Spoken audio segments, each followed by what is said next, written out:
Welcome into Jerry Yeagley Field at Bill Armstrong Stadium for the second round of the men's NCAA tournament. It's going to be a fun one out here today as the Indiana Hoosiers are hosting the Akron Zips. I'm Griffin Weinberg. Alongside me is former IU soccer player Caleb Kostansky. And Caleb, thank you for joining us today. Yeah, happy to be here.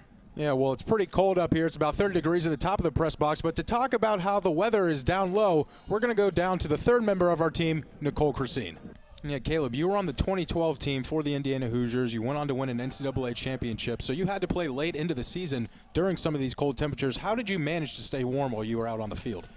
The Akron Zips, they got here by way of a 2-0 defeat over the Villanova Wildcats. It was the Wildcats' first ever appearance in the NCAA tournament this past Thursday, and it was a very forgettable one, too, for Villanova as the Zips outshot the Wildcats 20-2, including 9-0 in shots on goal. Thompson with the right foot. Ball gets inside. Looks like Poncho, and that one's going to be knocked away by Lunt. So a very good opening opportunity for the Indiana Hoosiers. The Indiana Hoosiers went undefeated at Jerry Yeagley Field with a 6-0-3 record. The last time they went undefeated was back in 2003 at Jerry Yeagley Field, and that team went on to win the NCAA championship. Don't want to jinx anything, but the Hoosiers so far looking pretty good this season with just one loss this year back on October 4th when they went up to Notre Dame and they fell 4-0 to the Fighting Irish, who were then ranked #1 in the country. 14 international players that the Akron Zips have, and Porter, of course, now the head coach for the Portland Timbers as he made the big jump to the MLS. It's a really key thing for the recruiters to try to get some of those international players because the game of soccer is played so much differently overseas. It's so much more dynamic and a lot more movement. That's kind of the advantage that Akron has had as they've consistently been a top 25 team in recent memory. It's DeVera with the right foot, the ball inside. Deflected off a couple of Hoosier defenders as that one is cleared up by Tanner Thompson. The big takeaway from Jeremiah Gutjahr. Now the Hoosiers are looking to get numbers. Here's Ballard.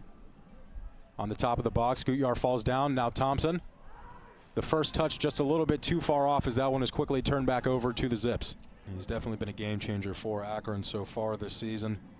Made now 8 straight starts for the Zips.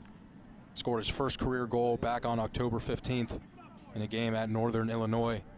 Been playing a majority of the minutes since he's been in the game. He's going to hobble off the bench and take a seat. Here's Phil Fives at the top of the box. Moving inside, he's got Poncho on the far side by the far post, but that one just a little bit far ahead of him. A really nice look coming from Phil Fives, and that's Casse trying to get it up to his teammate Sam Gainford. Now he's being defended by Timmy Mill at the top of the box. Gainford with the right foot on mark, but Lamelli is there to make the diving save. Yeah, Casse's got 15 minutes off the bench, but he's doing so much more than what the stats say. He doesn't have a shot, but he's really helping provide some key offense for the Akron Zips. We're going to go ahead and take it to a halftime break as the score is still tied 0-0. Make sure to stay tuned for more second half action here at Jerry Yeagley Field in the NCAA tournament. There's Thompson. McConnell was there, and that one's going to go in the back of the net, and we get the scoring started off early in the second half as the Hoosiers take a 1-0 lead. Billy McConnell at the right place at the right time off of the beautiful corner kick from Tanner Thompson. McConnell able to get his third goal of the season. McConnell now on the defense. As a player is down inside the box for Akron on the far side. It's now Gainford at the top of the box, but that one deflected off of Timmy Mell. Now it's Richard Ballard in a 1-on-3. Ballard trying to take it himself. Dishes it off to Gutmann on the near side. He has Poncho on the far side of the box. And now it's Tanner Thompson with a 1-on-1. With the right foot, he tries to get it off.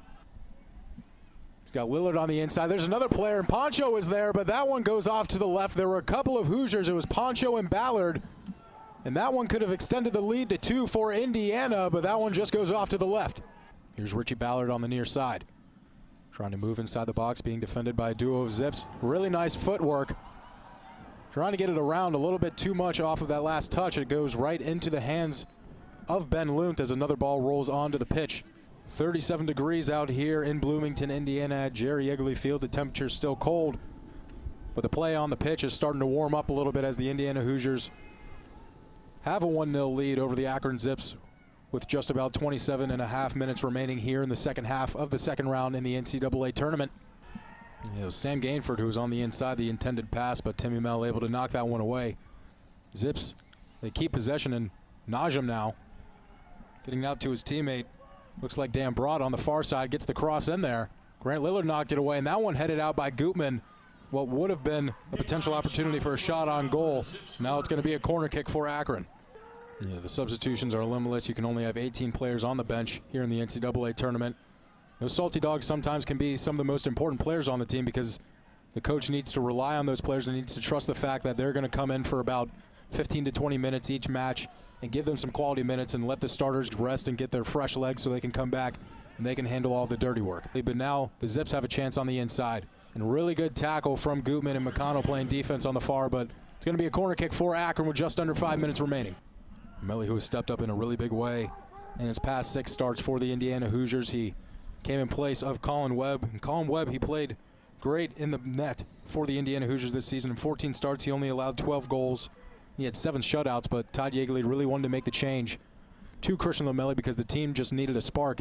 They needed to get something going, and so far that's exactly what has happened for Indiana. They've got that offensive spark, of course, scoring 5 goals against SLU a few games ago, having some other solid offensive outputs, and really it's almost been kind of the game changer to put Christian Lamelli back there. And he also liked the fact that Lamelli is only 5'9" compared to Colin Webb, who's 6'1". He likes the fact that whenever Lamelli makes a diving save, it just looks fun, looks energetic. You know, it's something a little bit extra. And the final shot from Sam Gainford goes right into the basket of Christian Lamelli, and the Indiana Hoosiers have taken this one at Jerry Yeagley Field 1-0 over the Akron Zips. The lone goal in this game came from the senior Billy McConnell, who knocked one in the back of the net in the 54th minute. And that came off of a corner kick from Tanner Thompson, and that one sends the number 4 ranked Indiana Hoosiers into the 3rd round of the NCAA tournament. They're going to face the winner of Virginia Tech and Charlotte here at Jerry Yeagley Field next Sunday. Been a fun match today for Nicole Christine and Caleb Kostansky. I want to thank everyone in the production crew for all the work that they do behind the scenes. I'm Griffin Weinberg saying goodbye here from Bloomington, Indiana.